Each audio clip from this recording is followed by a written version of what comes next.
하나님의 말씀은 신약 성경 요한계시록 22장 18절과 19절의 말씀을 제가 봉독해 드리겠습니다. 이것은 하나님의 말씀입니다.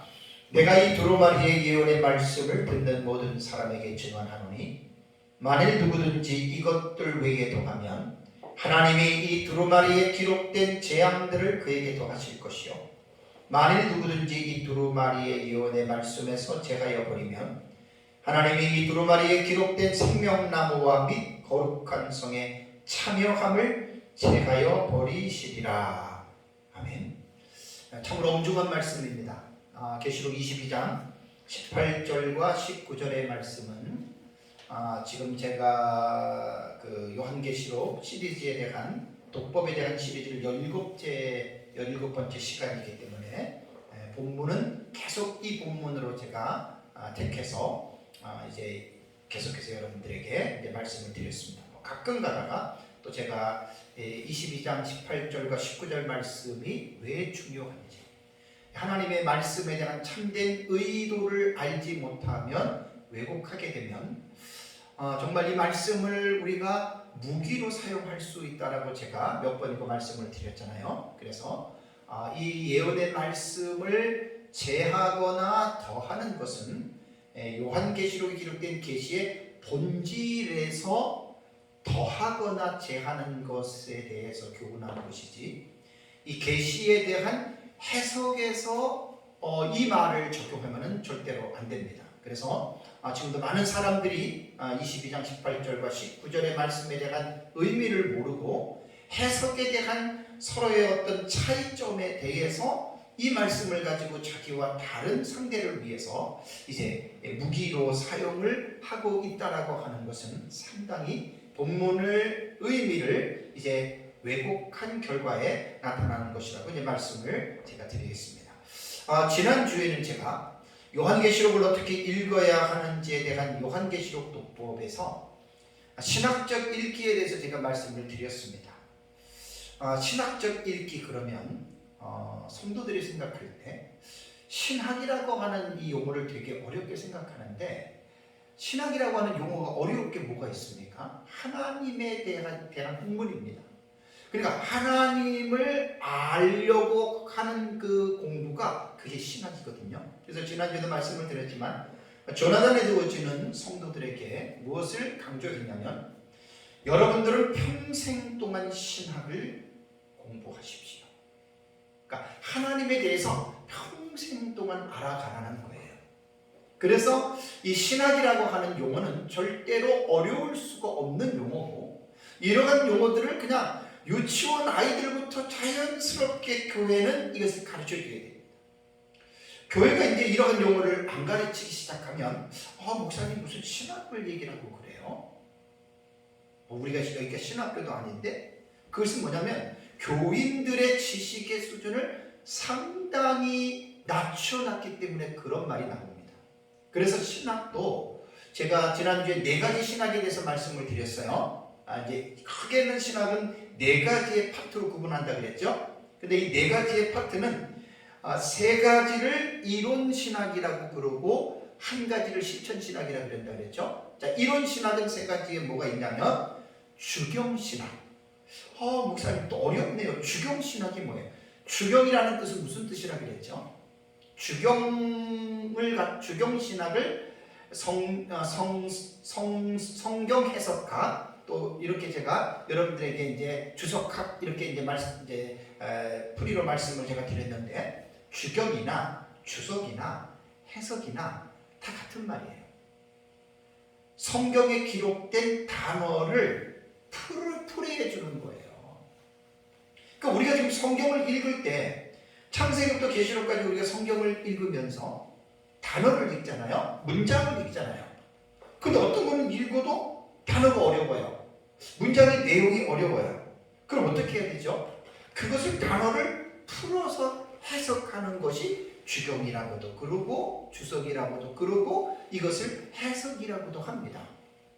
그러니까 이론 신학에 가장 이제 중요하게 우리가 말할 수 있는 게 주경신학이라고 하는 것은 성경에 대한 성경의 본문을 풀어서 해석해 주는 이 파트를 주경신학이라고 이야기를 하거든요. 그러니까 어려울 게 하나도 없어요. 그죠? 두 번째는 뭐라 그랬죠? 조직신학이라고 그랬습니다. 조직신학은 이제 창세기부터 계시록까지 기록된 성경을 모르는 사람들이 읽었어요. 이게 무슨 내용인지 어떻게 정리할 수 있겠어요? 여기서 하나님이 어떠한 분인지 여러분 한번 말씀해 보세요. 그러면 창세기에서 우리가 하나님을 찾아내야 되고, 출애굽기에서 찾아내야 돼요. 성경 66권에서 하나님을 찾아낸다는 것은 사실 여간 어려운 일이 아닙니다. 참 어렵습니다. 그래서 조직신학이라고 하는 것은 성경의 뼈대가 되는 어떤 이러한 파트로서, 이게 7개 파트가 있다 그랬죠? 서론, 성경이 어떤 책이냐라고 하는, 여기서 이제 성경의 영감성에 대한 비평이라든가 이런 부분을 다루는 파트라 그랬어요. 그 다음에 이제 성경의 신론, 하나님이 어떤 분이냐, 다음에 두 번째 인간은 어떤 존재냐, 인죄론이라고 하고요. 다음에 예수 그리스도는 어떤 분이냐, 기독론. 다음에 구원론, 구원은 어떻게 받느냐. 다음에 이제 6번째가 그렇다면 교회는 어떠한 곳인가. 7번째 종말은 어떻게 이루어지는가. 이러한 중요한 7개의 주제를 설정해 놓고 성경을 갖다가 정리를 해놓은 파트가 조직신학이라고 해요. 그래서 어떻게 보면 목회자의 설교가 주경신학과 이 조직신학이라고 하는 사실 이 기본적인 학문의 틀에서 건전한 설교가 여러분 나오는 거예요. 이런 기본적인 신학이 이제 베이스가 되지 아니하게 되면 설교자들은 건전한 설교, 올바른 설교를 절대로 할 수가 없습니다. 설교는 누구나 아무나 할 수가 있지만 설교를 하는 그 내용을 들어보면 설교자가 얼마만큼 신학적인 입장에서 주경신학과 조직신학에 대한 성경을 건강하고 올바르게 알고 있느냐에 따라서 그 설교자의 설교의 내용이 거기에 담겨 있는 거예요. 그래서 요한계시록도 무작정 읽는 것이 아니라 이런 신학적 입장에서 읽어야 된다라고 제가 지난주 말씀을 드렸고요. 오전 예배에. 이제 오후 예배에는 제가 역사신학에 대해서 말씀을 드렸죠. 역사신학은 성경이 신약 성경 요한계시록으로 기록된 이후부터 지금까지 교회의 역사를 다룬 거예요. 그래서 초대교회, 그 다음에 중세, 그 다음에 근세, 그 다음에 현대의 기독교가 어떻게 지금까지 신학이 흘러왔는지에 대한 이러한 부분들을 사실 연구하는 게 역사신학이거든요. 그래서 제가 지난주에는 요한계시록도 그냥 읽지 마시고 역사신학적인 입장에서 2000년 동안 기독교가 우리의 믿음의 선진들이 어떻게 요한계시록을 읽어왔는지에 대한 이 부분을 분명하게 이해를 해야 됩니다. 그래서 2000년 역사신학을 통해서 요한계시록 어떻게 읽어왔는지 크게는 4가지의 학파가 형성이 됐다 그랬잖아요. 그죠? 역사적 전천년, 다음에 무천년, 다음에 후천년, 다음에 세대주의 전천년. 이것이 이제 역사적인 순서를 볼 때 이렇게 좀 종말론에 대한 신학이 형성이 됐습니다. 그래서 제가 이제 지난주까지 제가 총 16시간에 걸쳐서 제가 이제 묵시문학 장르를 읽어야 된다. 또 해석학적인 구조를 읽어야 된다. 그래서 해석학적인 구조는 단어를 해석할 때 어떻게 하느냐. 다음에 사건을 해석할 때 5가지의 그 방법이 있다고 그랬어요. 다음에 이제 단락을 해석할 때도 5가지 방법이 있다고 그랬어요. 이것은 제 의미대로 설정한 것이 아니라 이미 객관적인 차원에서 요한계시록을 어떻게 지금까지 읽어왔는지에 대한 객관적인 그러한 이제 평가였습니다. 그래서 이제 이번 시간에는 이제 사실은 어떻게 보면 요한계시록 독법에 대한 신학적 읽기로서는 이제 마지막 시간이 돼요. 이제 왜냐하면 이번이 4번째가 뭐냐면 이제 실천 신학이거든요. 자, 실천 신학 그러면 실천 신학이라는 말도 성도들이 안 들어봤을 때에는 조금 이게 낯설은 용어이지만 제가 단어의 의미를 설명해 주면 결코 어려운 내용이 아닙니다.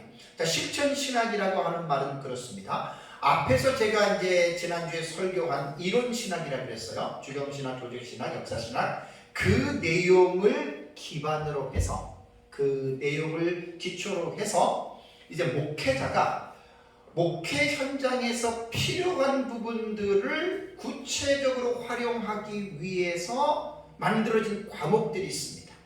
그러니까 앞에서 말한 그러한 이론 신학에서 배제되는 게 뭐가 있냐면, 특히 이제 신학교를 가면은 이제 목회학을 공부를 합니다. 다음에 이제 예배학, 다음에 전도학, 설교학, 상담학, 기독교 교육학, 다음에 가정사역학, 이러한 그 앞에서 말한 이론 신학의 범위에서 벗어난, 그럼 왜 이러한 어떤 학문들이 필요하냐면, 목회라고 하는 것은 목회자가 성도들을 대상으로 이제 그 하나님의 말씀으로 교회를 세워 나가는 거잖아요. 그러다 보면 성도들이 이 세상에서 살아가면서 어떻게 살아가야 되고, 또 성도들에게 닥쳐있는 어떤 문제점들이 있을 때 그것을 목회자들은 학문을 통해서 기본적인 지식을 베이스로 우리가 공부를 하는 거예요.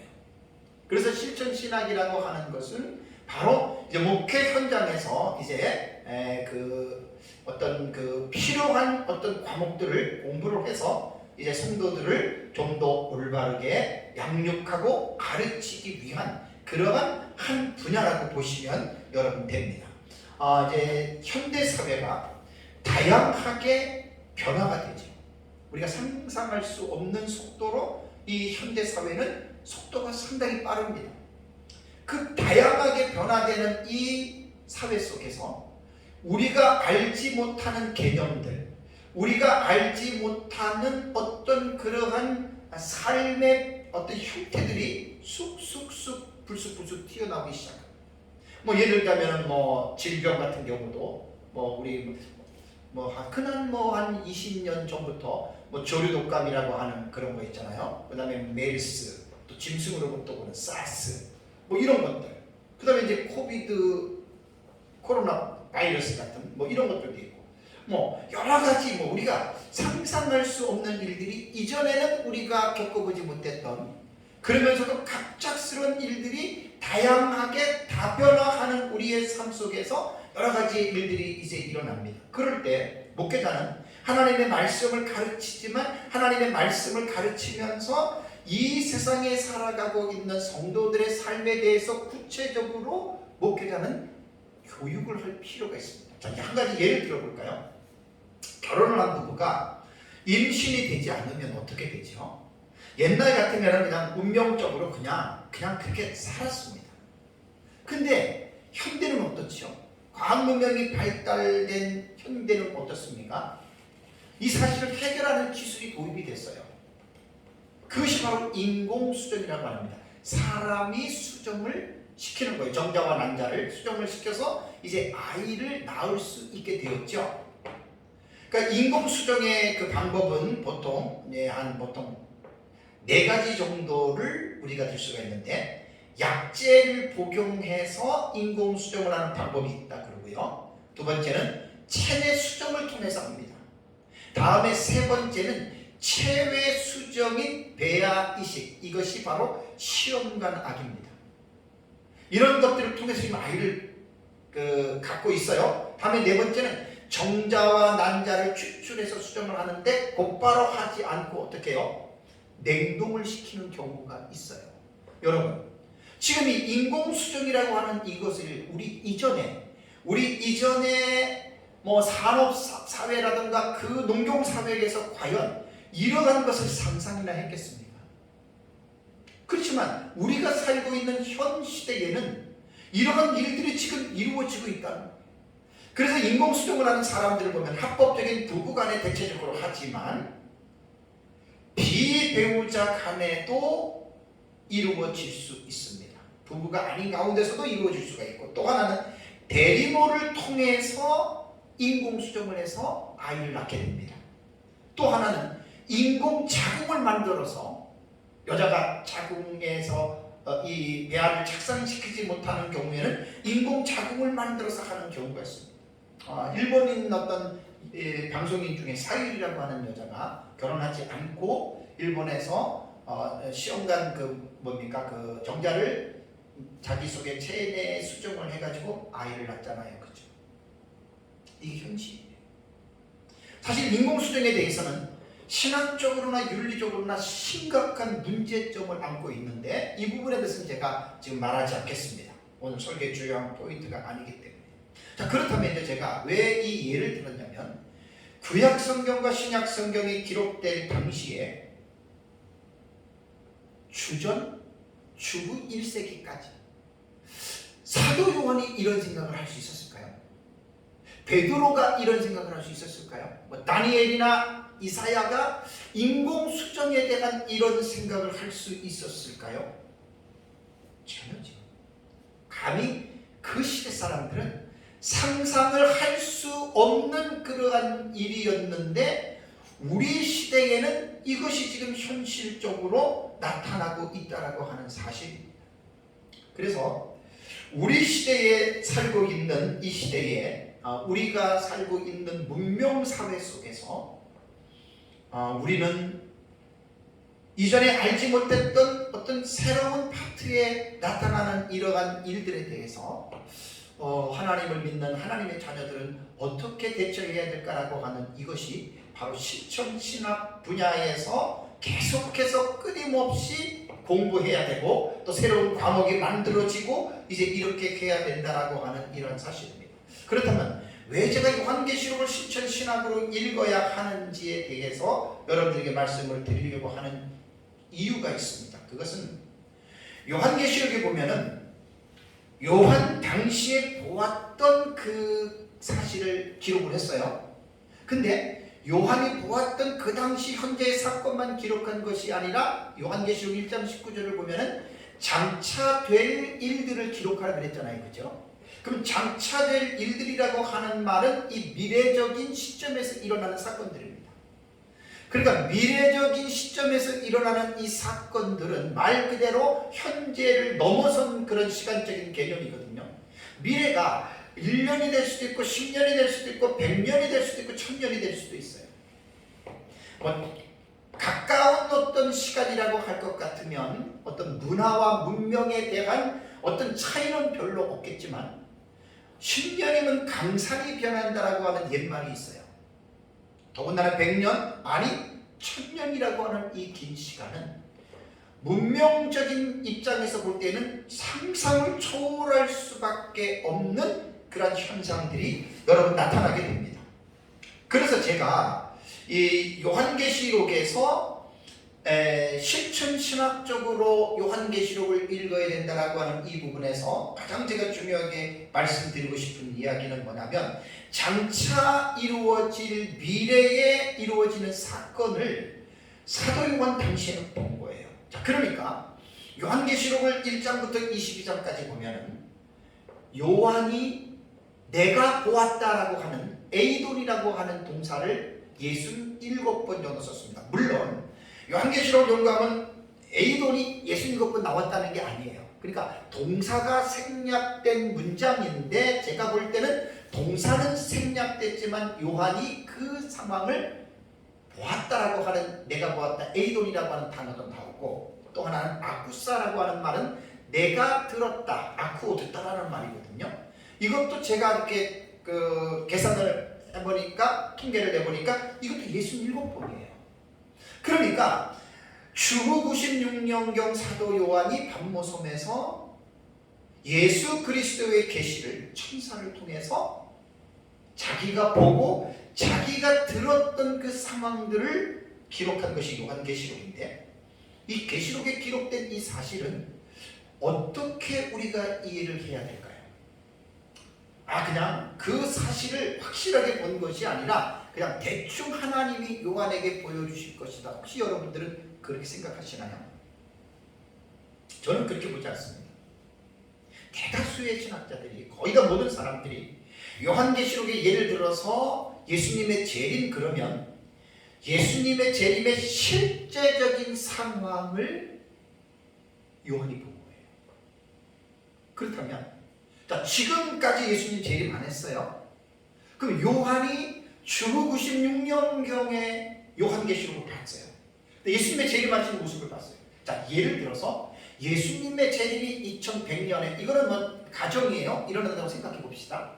그럼 사도요한이 봤을 때는 주후 100년이잖아요. 그죠? 그러면 2000년 뒤에 일어날 일을 요한이 본 거예요. 그렇다면 우리는 아직 예수님의 재림이 어떻게 임할지는 우리는 아직 몰라요. 그렇다면 요한이 본, 특히 요한계시록 19장 11절에서 21절에 나오는 예수님이 백마를 타고 내려오고 그 뒤에 백마를 타고 내려오는 군사들이 나오고 아마겟돈에서 입의 검으로 그 사람들을 심판하는 그 내용이 사실일까요? 아니면 상상을 통해서 본 것일까요? 참 되게 중요한 지금 이게 내용입니다. 저는 분명하게 우리는 모르지만 요한은 예수님의 재림 언제인지는 모르지만 그 재림하는 그 상황을 그대로 하나님이 저는 보여주셨다고 저는 믿습니다. 왜 그러냐면 시간에 대해서도 제가 여러분들에게 말씀을 드렸습니다. 하나님의 시간과 인간의 시간은 보는 관점이 달라요. 우리 인간은 과거가 있고 현재가 있고 미래가 있어요. 그러니까 항상 현재를 기준으로 지금 시간에 지나온 시간을 우리는 과거라 그러고 지금 시간에서 앞으로 올 시간을 우리는 미래라고 그러죠. 그러니까 인간에게는 과거와 현재와 미래의 세 시제 안에 인간은 갇힐 수밖에 없습니다. 그것이 유한한 인간이 가지고 있는 그러한 존재이거든요. 그런데 하나님은 이런 분이 아니세요. 놀라운 게 뭐냐면 하나님이 보시는 시간의 개념은 항상 현재입니다. 과거도 현재, 현재도 현재, 미래도 하나님은 현재로 보고 계십니다. 이게 인간의 이성으로는 이해가 안 갈 거예요. 당연히 안 가죠. 이것이 피조물인 인간과 창조주인 하나님의 차이점이에요. 그러니까 하나님은 항상 미래도 현재이고 과거도 현재예요. 그러니까 우리가 볼 때에 2000년 앞으로 언제 예수님이 재림할지 모르지만 그것도 하나님은 그대로 지금 보고 있다고 하는 이야기입니다. 이것이 전지전능하신 하나님의 그것이 능력이라고 하는 사실입니다. 그래서 저는 이제 요한계시록을 연구를 하면서 여기 실천신학적인 입장은 지난번에 제가 외부에서 세 군데 강의했던 내용은 사실 이 문제를 다루지 못했습니다. 이번 시간에는 조금 더 자세하게 다루어서 제가 쓰는 책에 이제 이 내용을 제가 이제 집어넣은 것입니다. 그러니까 이 실천신학이라고 하는 말은 이제 앞으로 요한이 본 이제 예수님 재림 직전에 어떤 일어나는 그 어떤 상황을 우리가 이해를 하자는 거예요. 그거를. 왜냐하면 2000년 전의 시대와 지금 시대는 문명적으로 볼 때는 상상을 초월할 정도로 달라졌어요. 성경이 기록될 당시 사회는 농경사회였습니다. 농경사회가 한 2, 3천 년을 계속 쭉 이어오다가 인류 어떤 사회의 변천사를 보면 18세기 중엽에는 공업을 중심으로 하는 산업사회 시대로 인류가 접어들지요. 그래서 전기가 발명이 되면서 간에 수공해가지고 공장이 생기면서 농경사회에서는 상상을 초월했던 그런 문명이 드러난 거예요. 그리고 산업사회가 한 2, 300년의 사회를 지나면서 이제 20세기 후반에는 어떤 사회로 진입이 되냐면 정보사회로 들어갑니다. 그러니까 산업사회에 살고 있었던 사람들은 감히 상상할 수 없는 일들이 일어나죠. 특히 컴퓨터 같은 거, 인공위성이라든가, 무기체계라든가, 상상을 초월하는 그러한 일들이 벌어지는 거예요. 그러니까 농경사회에서 산업사회로의 전환의 기간은 약 2, 3천 년이 경과됐다면 산업사회에서 정보사회로 돌아오는 것은 약 200년이에요. 정보사회 20세기 후반에 들어와서 이 정보사회는 상상을 초월할 정도로 말도 못하게 지금 변하고 있어요. 지금 이제 저희가 좀 공부를 하고 있는 부분에서 좀 공부를 더 해야 되는데 양자 컴퓨터 해가지고요. 양자 물리학 해가지고 상상을 초월하는 지금 일들이 앞으로 벌어질 것입니다.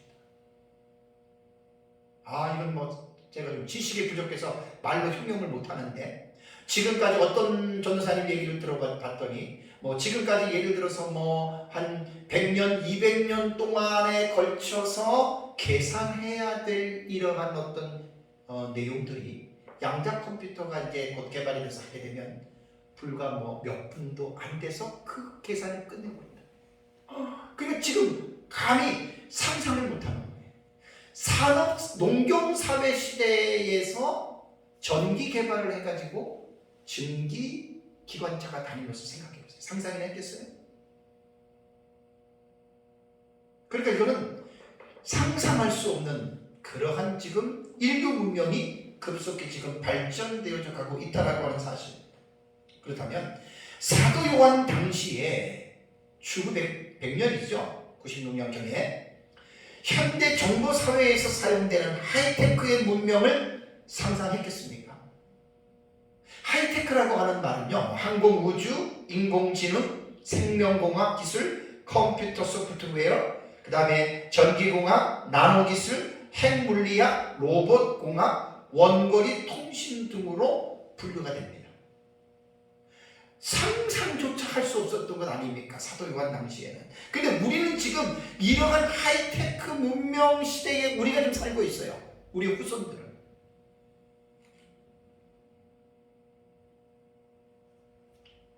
조선왕조 시대에 1390년경에 이제 고려가 망하고 조선왕조가 들었었잖아요. 그때 이제 태조 이성계, 그 다음에 정조, 그 다음에 이제 태조 이방원 해가지고 쭉 내려가는데 그 시대 사람들이 지금 우리가 사용하고 있는 마이크, 휴대폰, 컴퓨터, 비행기 상상이나 했겠어요? 그건 600년 차이가 나잖아요. 뭐 성경은 그 이전에 약 1900년 전에 시대 사람들입니다. 결론적으로 이제 제가 말씀을 드리면 이렇습니다. 요한계시록에 보면 아까도 말씀드린 대로 사도 요한이 장차될 미래 예수님의 재림과 재림 직전에 일어날 사건들과 재림 이후에 일어날 사건들이 요한계시록에 기록이 되어져 있어요. 그러면 사도 요한이 반모섬에서 보았던 예수님의 그 재림은 아까도 말씀드린 대로 실제 상황입니다. 우리는 모르지만 하나님은 전지하신 분이기 때문에 그것을 하나님은 다 아시는 거예요. 많은 부분은 아니지만 요한계시록 안에서 사도 요한이 분명히 예수님 재림 직전에 일어날 사건들 몇 가지를 보고 묘사를 했는데 요한은 저게 뭐지예요. 태조 이성계가 만약에 600년 전에 우리가 보고 있는 휴대폰을 만약에 하나님의 관점으로 봤다고 생각해 봅시다. 그럼 딱 보고 저게 휴대폰이네. 이성계가 알 수 있겠어요? 모르면 저건 뭐지? 그럴 수밖에 없는 거예요. 자, 그런 차원에서 이제 요한계시록을 보자는 이야기예요. 여러 가지 얘기가 있지만 요한계시록 9장 13절과 21절이 내용이 둘째 확인, 여섯 번째 나팔, 유브라데 전쟁이죠. 그죠? 그러니까 제가 요한계시록을 읽으면서 제가 실천신학적인 부분에서 사실 이것도 내용이 잠깐 방대한데 많은 얘기를 할 수 없고 한 시간 안에 간략하게 여러분들에게 말씀을 드린다면은 둘째 유브라데 전쟁을 통해서 인류의 인구가 3분의 1이 죽어요. 자, 한번 9장을 가보세요. 요한계시록 9장에. 자, 요한계시록 9장을 보면은 13절, 14절, 15절 한번 같이 제가 읽어드리겠습니다. 첫째 화는 지나갔으니 보라지도 이후에 둘이 이르리로다 하고, 여섯째 천사가 나팔을 불매 내가 들으니 하나님 앞 금제단 맷불에서 한 음성이 나서 나팔 가진 여섯째 천사에게 말하기를 큰강 유브라데에 결박한 내 천사를 놓아주라 하매 15절에 뭐라 그랬어요? 내 천사가 놓였으니 그들은 그녀는 일시에 이르러 사람 3분의 1을 죽이기로 준비된 자들 일어나. 세상 사람의 3분의 1이면 어떻게 돼요? 90억이라고 할 것 같으면 30억이 죽는 거예요. 전쟁으로. 16절에 마병대의 수는 2만만은 2억 정도의 엄청난 군사의 수입니다. 그러고 나서 이제 중요한 거는 17절과 18절과 19절이에요. 자, 요한은 이렇게 묘사했습니다. 이 같은 환상 가운데에 그 말들과 그 위에 탄 자들을 보니 불빛과 자줏빛과 유황빛 호신경이 있고 또 말들의 머리에는 사자머리 같고 그 입에서는 불과 연기와 유황이 나오더라. 이 세 재앙 곧 자기들의 입에서 나오는 불과 연기와 유황으로 말미암아 사람 3분의 1이 죽임을 당하니라. 그러니까 이 세상의 지구촌에 살고 있는 3분의 1이 죽임을 당하는 것을 보았는데 그들이 어떻게 죽냐면 뭐 말들 위에 뭐 유황빛 호신경이 있고 사자머리 같고 입에서 불과 연기와 유황이 나오고 뭐 이러면서 사람이 3분의 1이 죽었다는 거예요. 다음에 19절에도 이 말들의 입은 힘은 입과 꼬리에 있으니 꼬리는 뱀 같고 그 꼬리에 머리가 있어 이것으로 해하더라라고 말을 했습니다. 그러니까 성경은 해석이 문제거든요. 이거를 어떻게 해석하느냐. 그래서 제가 사건의 해석이 5가지가 있다고 그랬잖아요. 그죠? 과거주의 해석, 역사주의 해석, 미래주의 해석, 이상주의 해석, 절충주의 해석. 똑같은 본문이라도 어떠한 신학적 입장을 가지고 있느냐에 따라서 해석이 달라요. 과거주의 해석은 이것이 과거에 일어났다고 해석을 해요. 역사주의 해석은 재림 때까지 늘리니까 이것이 역사의 어떤 과거보다는 어떤 중심에서 이루어졌다라고 해석을 해요. 물론 이제 역사주의도 90%는 다 이루어진 사건으로 해석을 하죠. 이상주의는 그 사건 하나의 사건으로 안 본다 그랬죠. 그냥 상징으로 봐요. 미래주의는 예수님 재림 직전의 미래로 봅니다. 그러니까 만약에 이 상황이 과거주의자들을 볼 때는 문자 그대로 이걸 쭉 보면서 그냥 말 타고 그냥 기병들이 전쟁을 해서 사람들이 죽는 걸로, 그러면 이 사람들은 과거주의는 네로 황제 시기라던가 아니면 도미티안이라던가 그 로마 황제 시기에 전쟁을 통해서 세계 인구 3분의 1 이럴 때 그냥 그들이 해석하는 것이고, 미래주의는 우리는 달라요. 우리는 예수님 재림 직전이거든요. 그러니까 아직 이 전쟁은 우리는 이루어지지 않은 것으로 봐요. 그럼 생각해 봅시다. 현대 인구가 지금 78억 정도 되는데 여기에서 3분의 1이 죽는다면 지금 러우 전쟁, 러시아가 우크라이나를 전쟁으로 들어가서 지금 이렇게 미사일을 쏘고 탱크, 장갑차 이런 것들로 지금 사람을 죽이는데, 그렇게 죽여서 인류의 3분의 1이면 약 한 20한 3억 정도? 그 도대체 어떻게 싸워야 되나요? 전 세계가 몇 년을 싸워도 그렇게 많이 못 죽일 거예요. 지금 현대에 가지고 있는 무기 체계로 볼 때는 여러분 뭔가 이렇게 감이 안 잡혀요? 핵무기예요. 러우 전쟁 때 푸틴이 무엇을 말했습니까? 그 탄도미사일 엄청난 거 그거 시험 발사했잖아요. 그리고 거기에 탄도의 15개 정도의 핵무기를 탑재할 수 있을 것이라고 그랬죠. 근데 그게 뉴스에서 여러분들 들어보셨지만 그 미사일에 15개의 어떤 그 핵무기를 탑재한다면 그 위력은 미국이 일본에 히로시마에 떨어뜨린 그 폭발력의 2000배나 넘나요. 2000배가. 그래서 프랑스 전역이 그 미사일 한 방이면, 핵미사일 한 방이면 프랑스 전역 자체가 완전히 다 깨끗하게 정리가 돼요. 이게 현실입니다. 그러니까 인류 미래에 성경을 보지 않더라도 핵전쟁은 3차 세계대전은 핵전쟁일 것이다. 거의 모든 사람들이 이렇게 봅니다. 이건 나는 확실하다고 봅니다. 지금 핵이 지구를 100번 이상을 파괴할 만한 핵을 지금 나라들이 가지고 있어요. 푸틴 보세요. 자기네들이 불리할 것 같으면 어떡한다 그래요? 핵을 쏘겠다 그랬죠. 자, 지금 푸틴이 문제가 아니에요. 북한은 어때요? 이번에 김정일이 열병식 하면서 뭐라 그랬어요? 선제적으로 핵 쓸 수 있다고. 북한은 이미 자기네들이 핵 보유국이라는 거예요. 엄청난 많은 사람들이 죽습니다. 그러니까 이제 여기에서 제가 말씀드리고 싶은 거는 17절, 18절, 19절에 묘사한 이 묘사를 사도 요한이 분명하게 세계 3분의 1이 죽는 그 전쟁을 봤어요. 그 도대체 저게 무엇인지 저는 뭐 하나님이 선명하게 보여줬든지 아니면 흐릿하게 보여줬든지 저는 그건 모르겠어요. 어쨌든 요한이 묘사한 내용을 보면은 17절, 18절, 19절의 내용은 표현할 수 있는 사도 요한의 기술에서 최고의 표현법인데 이것을 이제 우리 시대에는 충분히 우리는 감이 잡히잖아요.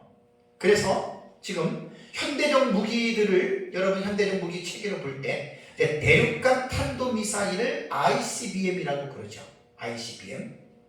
그러니까 이 ICBM은 뭐 사정거리가 막 5천에서 15,000까지 지금 막 늘려져 가지고 이런 것들이 막 대륙 끝에서 대륙까지 이제 이 핵미사일을 쏘고 그렇게 돼 가지고 그것이 한 지역에 떨어지면 뭐 아까 말씀드린 프랑스 같은 지역이 막 확 불에 타고 막 그다음에 옛날에 몇 년 전에 이스라엘에서 팔레스틴으로 그 밤중에 로켓볼을 쏠 때 어때요?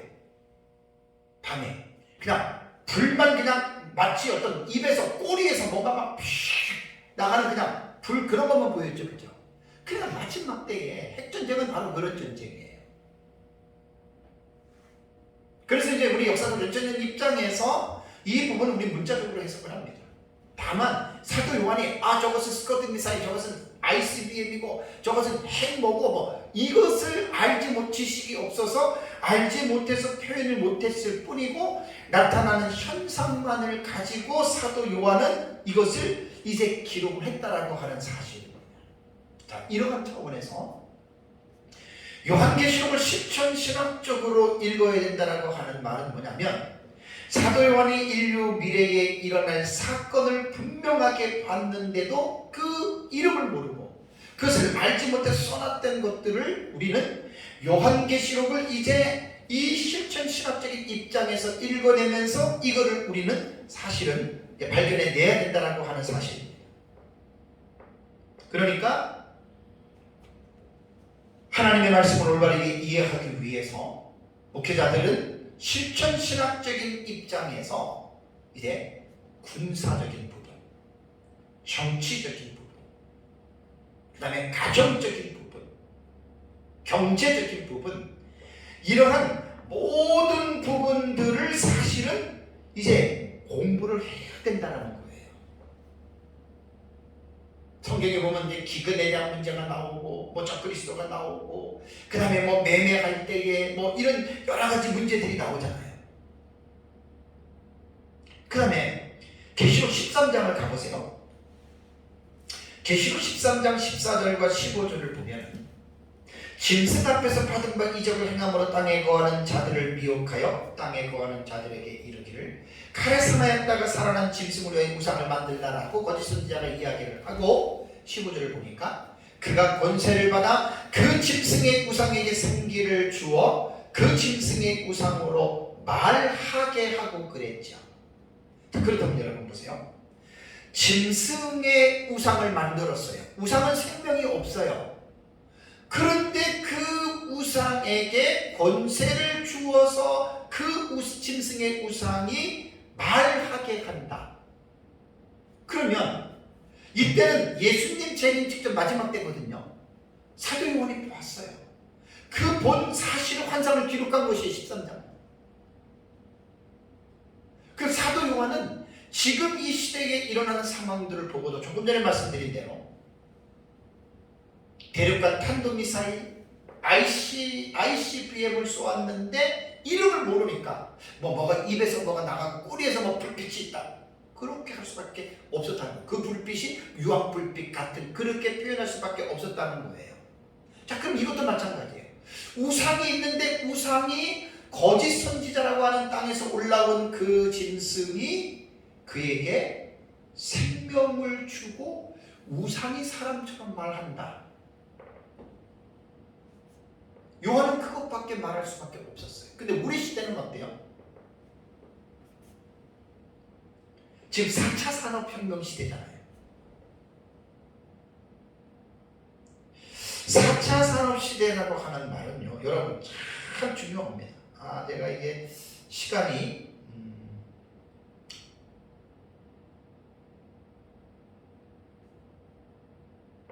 4차 산업은요, 이 4차 산업혁명이라고 하는 이 용어가 언제 이제 드러났냐면 세계 경제 포럼의 창시자 중에 하나인 클라우스 슈바프라고 하는 이 사람이 이제 2015년입니다. 얼마 안 됩니다.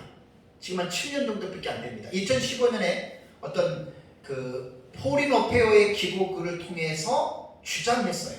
그러면서 2016년 1월 20일에 스위스 다보스에서 열린 포럼 기억나시죠? 다보스 포럼. 이때 세계 경제 포럼의 대주제가 바로 4차 산업혁명이라고 하는 이 말이 선정이 된 겁니다. 그러니까 이 4차 산업혁명이라고 하는 말은 이제 로봇공학, 인공지능, 나노기술, 양자 프로그래밍, 생명공학, 그 다음에 IoT, 그 다음에 3D 인쇄 및 자율주행 차량, 뭐 여러 분야에 대한 정보사회 시대에서 더 진척이 됐죠. 더 발전이 됐죠. 근데 상상을 초월할 만한 이제 이러한 일들이 이제 일어나게 된 거예요. 그래서 4차 산업혁명의 핵심은 빅데이터의 분석, 인공지능, 로봇공학, 그 다음에 산업 인터넷 뭐 이런 것들이 이제 지금 화두로 떠올라서 계속 이것이 지금 이제 발전하고 급속도로 지금 발전하고 있다라고 하는 사실입니다. 그러니까 이러한 4차 산업혁명 시대에서 우리가 볼 때는 충분히 이해가 되는 게 로봇이 문제하고요. 그 다음에 AI 있잖아요. 인공지능. 한 10년, 20년 전에 우리가 이제 SF 영화, 공상 영화에서 보았던 로봇이, 그죠? 거의 사람하고 피부도 만들고 또 로봇이 인간처럼 어느 정도 자율적으로 생각할 수 있는 자유의지도 부어 넣어주고, 그 다음에 나중에 어떤 영화들을 보면 기계가 인간을 정복해서 인간의 고통을 주는 이런 영화도 나왔잖아요. 근데 여러분 이게 사실이 될 수가 있습니다. 지금 4차 산업혁명의 지금 이 시점에 들어오면서 이제 이런 것들이 점점 이제 윤곽이 지금 드러나고 있어요. 자율주행 차량 알고 계시죠? 앞으로 몇 년 되면 운전할 줄 몰라도 그냥 자율주행 차량으로 차에 앉아서 프로그램만 입력시키면 알아서 차가 다니고 이렇게 하는 게 곧입니다. 그래서 저는 짐승의 우상이 말한다라고 하는 말은 우리 시대에 충분히 유추할 수가 있습니다. 이건 위험한 건 아닙니다.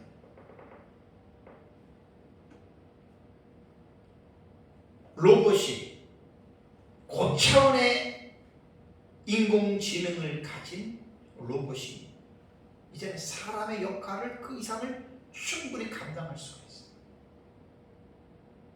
아주 너무 혼란한 시대에 앞으로 우리가 이제 접어들게 된다라고 하는 말입니다. 그러니까 이러한 부분도 어떻게 해요? 실천 신학 입장에서 우리가 요한계시록을 올바르게 읽어내기 위해서는 설교자가 이러한 분야도 반드시 공부를 해야 된다라고 하는 거예요. 제가 주장합니다. 왜냐하면 성경이 과거에 일어난 사건들에 계시다 그러면 지금 우리가 살고 있는 현대 문명과 별 상관이 없기 때문에 상관이 없어요. 옛날에는 이렇게 살았대. 그러고 말하면 되는데, 요한계시록에서 특징이 뭐냐면 장차될 일을 기록하라 그랬잖아요. 장차될 일이 예수 그리스도의 재림 직전에 일어나는 상황이에요. 그러면 성경이 예수님의 재림하는 그 모습 하나만 지시했으면 상관이 없는데, 요한계시록에는 예수님이 재림할 때에 일어나는 사건들에 대한 기술 속에서 요한이 그 당시에 보았지만 이해할 수 없는 것들을 그냥 묘사해 놓은 거예요. 이거를 이제 우리가 요한계시록을 올바르게 읽어내기 위해서 우리가 살고 있는 현대 문명 속에서 하이테크 시대에 살고 있는 우리는 충분히 이제는 요한의 이름을 구체적으로 말은 하지 않았지만 우리는 이제 입출할 수 있다라고 하는 그 말입니다. 그래서 실천신학적으로 우리가 이해하기 위해서는 몇 가지 학문에 대한 이해를 해야 되는데, 자연재해에 대해서 분명하게 우리는 이해를 해야 됩니다. 왜냐하면 이 자연재해는요, 그 요한계시록에 그 지진이 나옵니다. 지진. 계시록 11장 13절에 그때 큰 지진이 나서 섬 10분의 1이 무너지고 지진에 죽은 사람이 7천이라. 또 계시록 16장 19절에 7번째 대접에 큰 성이 세 갈래로 갈라진다. 엄청난 지진입니다. 다음에 지진만 있는 것이 아니라 기근이 있어요. 기근은 셋째 인에 검은 말이 출현하면서 이제 이 땅에 기근이 일어나는데, 거기에서 이제 물가가 상승되는, 밀 한 대에 얼마, 보리 한 대에 한 데나리온에 이렇게 나오잖아요. 그죠? 그 엄청난 내용이거든요. 자세한 거는 시간상 말씀을 못 드리고요. 그 다음에 그것만 있느냐? 계시록 16장 2절에 보면 첫째 천사가 대접을 땅에 쏟을 때 악하고 독한 종이, 이게 전염병이에요. 이게 완전 팬데믹이에요. 전 세계적으로 딱 나타나요. 그 다음에 바다와 강과 모든 물샘들이 피로 변합니다. 이건 둘째, 셋째 대접 때에 나타나는 현상이고, 다음에 다섯 번째 대접은 태양이 빛을 잃게 됩니다. 우리는 성경을 해석할 때 상징주의 해석자들은 다 상징으로 보기 때문에 이거 그거 아니야, 그냥 이렇다는 거야 라고 말을 하지만, 우리 역사적 전체적인 입장에서는 모든 것을 문자적으로는 해석하지 않지만 문자적인 해석을 우리는 중시하는 입장에서 이런 부분들을 문자적으로 보게 된다면, 목회자가 요한계시록을 읽을 때 실천신학 입장에서 자연과학에 대한 지식을 가지고 있어야 이 상황을 분명하게 설명할 수 있다는 이야기예요. 자연과학이라고 하는 말은 뭐냐면 자연을 과학적으로 연구하는 학문입니다. 그래서 요한계시록에는 여러 가지의 자연재해가 일어날 때 자연과학에 대한 지식이 있어야 그 목회자들은 이 부분을 충분하게 읽어낼 수 있다고 하는 것이죠. 이게 이제 실천신학적으로 요한계시록을 읽어야 할 이유라고 하는 사실입니다. 두 번째는 자연과학뿐만이 아니라 정치 군사적인 공부도 필요해요. 조금 전에 제가 말씀드린 대로 졸제와 유브라데 전쟁에 세계 인구의 3분의 1이 죽어요. 어떤 무기로 죽을까? 어떻게 사람이 긴 시간도 아닌 짧은 시간에 세계 인구 3분의 1이 죽일 수 있는 무기는 과연 무엇일까? 사도 요한은 그것을 본 거예요. 참 저도 목회를 오랫동안 좀 했지만 정말 목사는 공부할게요. 해도 끝도 없고 정말 여러 가지 분야의 지식들을 가지고 있어야 성경을 올바르게 해석할 수 있습니다. 군사까지도 무기학까지도 목사는 기본적인 지식들을 가지고 있어야 됩니다. 말세의 분명한 징조 가운데 하나가 전쟁은 끝이 없습니다. 계속해서 전쟁은 일어납니다. 러우 전쟁을 통해서 앞으로 이제 그 전쟁이 어느 권역에서 일어날지 대충 이 학자들은 지금 거의 다 예측하고 있어요. 특히 한반도에는 북한이 남한을 침공할 수 있는 시나리오 하나가 있어요. 그 다음에 옆으로 날아가면 서쪽으로 가면 중국이 대만을 침공할 것이다. 거의 정치 군사 학자들은 이것을 지금 예측하고 있거든요. 그러면 그것으로 끝나느냐? 아닙니다. 세계적인 가장 큰 화약고가 어디냐? 이스라엘입니다. 아랍 국가들이 이스라엘을 절대로 가만히 내버려 두지 않습니다. 중동 전쟁, 이거 꼭 여러분 기억해야 돼요. 이것만 이루어지느냐? 세계 지투국가인 중국과 미국은 반드시 붙게 되어 있습니다. 러시아랑 미국이 붙든 중국과 러시아를 붙든 아니면 중국과 러시아가 합세해서 미국하고 붙든 반드시 이 전쟁은 일어나게 되어 있어요. 그 다음에 EU도 가만히 있지 않지요. 유럽연합도. 왜? 자기들도 큰 나라들과 싸우기 위해서 이미 연합을 했거든요. 앞으로 인류는 이 세상의 비극의 참상은 계속해서 일어나는데 현 시대를 살고 있는 설교자들은 실천신학 입장에서 경제나 무기, 전쟁이나 무기 이런 부분도 공부를 해야 됩니다. 그래야 요한계시록을 제대로 읽어낼 수 있습니다. 세 번째는 경제학도 일부, 아까도 말씀드린 대로 일부분 공부를 해야 됩니다. 왜냐하면 이제 계시록 13장을 보면은 666 짐승의 표를 받고 나서 이제 그 밀 한 대에 한 데나리온의 밀 한 대 뭐 쭉쭉 나오잖아요, 그죠? 이제 이런 것을 위해서라도 사실은 분명히 목회자들은 공부할 필요가 있고요. 네 번째는 이제 뭐냐면 종교적인 현상입니다. 종교적인 현상. 예수님도 마지막 때에 거짓 선지자가 많이 일어나 많은 사람들을 미혹할 것이라고 이렇게 이야기를 했어요. 요한계시록을 보면 13장에 적그리스도가 나타나고 거짓 선지자가 나타나고 17장에 음녀가 나타납니다. 이 사탄의 삼총사라 그러죠. 이 사탄의 삼총사가 이제 이 세계적인 종교를 통합을 합니다. 제가 볼 때는 머지 않았습니다. 그렇다면 이제 실천신학적인 입장에서 목회자들은 요한계시록을 올바르게 읽어내기 위해서는 종교적인 이 분야도 특별하게 공부들을 해야 됩니다. 물론 지금 이제 종교다원주의라고 하는 이 이데올로기 사상을 잘 이제 기억을 해야 되고 앞으로 어떠한 일들이 일어날 것인지에 대한 제 보기에는 올해나 내년쯤 되면은 아마 WCC를 중심으로 종교통합식을 분명히 선포할 것입니다. 그렇게 된다면 종교적인 어떤 역사가 태동이 되는 거죠. 그러면 종교가 통합되면 정통 기독교는 거기 절대로 안 들어갑니다. 결론은 그 싸움이에요. 하나님을 제대로 믿는 개혁신학과 신앙을 따르는 이 교회만 남고 나머지는 다 모든 종교가 하나로 통합됩니다. 그것과의 싸움이거든요. 그래서 목회자들은 사상적인 실천신학이라고 하는 것은 이러한 부분들도 깊숙하게 공부들을 해야 요한계시록을 올바르게 읽어낼 수 있다는 거예요. 그러고 나서 이제 종교적인 부분에서는 이제 이 연합된 통합된 종교가 결국 기독교를 박해하는데 그것이 말도 못하게 엄청난 박해가 들어옵니다. 제가 요한계시록을 할 때 다 설교했던 내용이라서 시간상인데 제가 넘어가고 다음에 내 세상의 불신판으로 멸망하는 것을 통해서 볼 때 천체도 공부를 해야 됩니다. 실천신학. 왜냐하면 요한계시록을 보면 6째 인에서 하늘의 별들이 천체들이 막 떨어진다고 했잖아요. 그죠? 그러니까 이런 것들도 뭐냐? 지구가 세 갈래로 갈라지잖아요.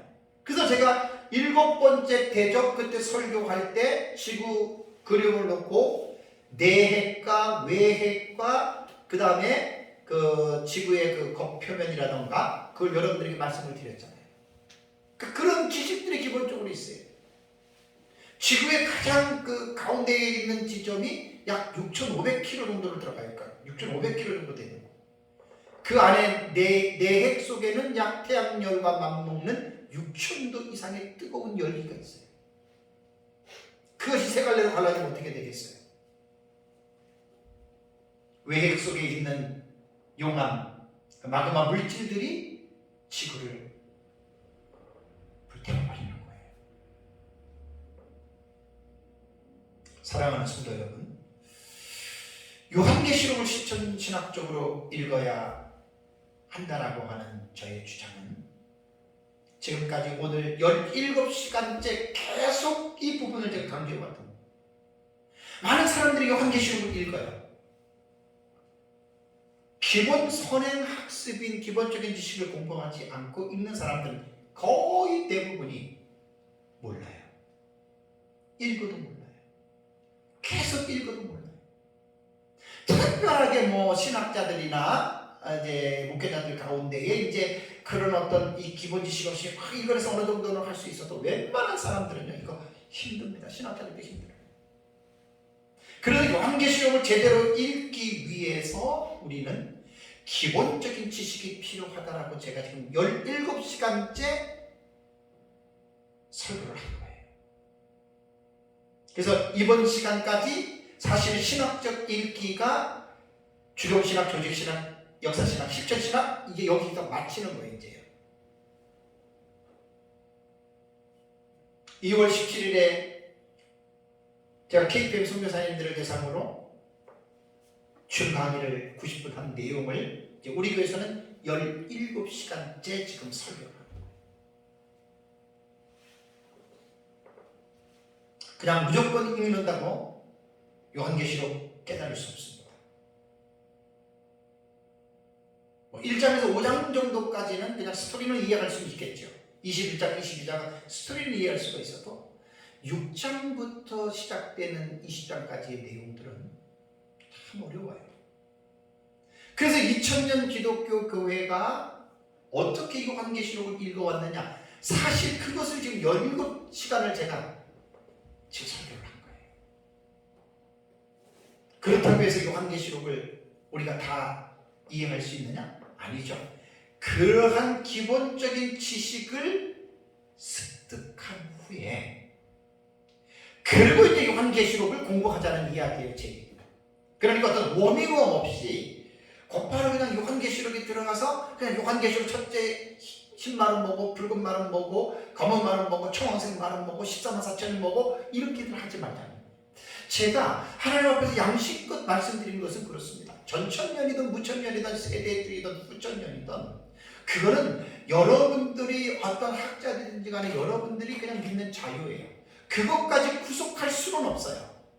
그리고 내가 보는 것만 옳고 나와 다른 당신은 틀리다라고 말을 할 수도 없어요. 인간이 그런 결정을 내리는 게 아니거든요. 최종적인 결정은 예수님 재림하면 금방 나타납니다. 그래서 우리가 요한계시록을 올바르게 읽기 위해서 제가 2000년 동안의 기독교회가 어떻게 요한계시록을 읽어왔는지에 대한 객관적인 지식들을 가지고 17시간 동안 제가 여러분들에게 차근차근히 말씀을 드렸던 겁니다.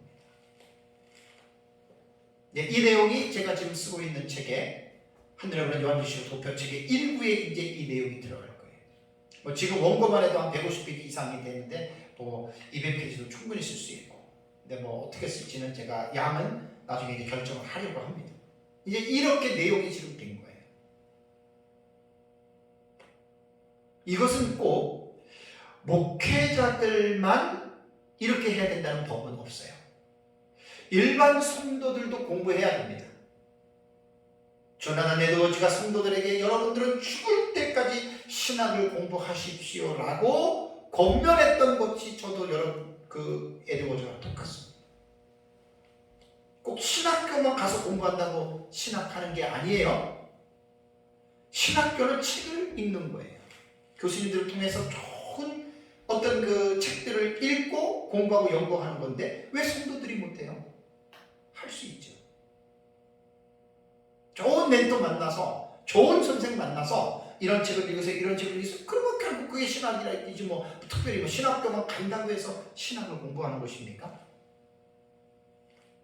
목사의 설교도, 목사가 교회에서 성도에게 가르치는 이 성경 공부도 다 신학의 일환이에요. 신학이에요.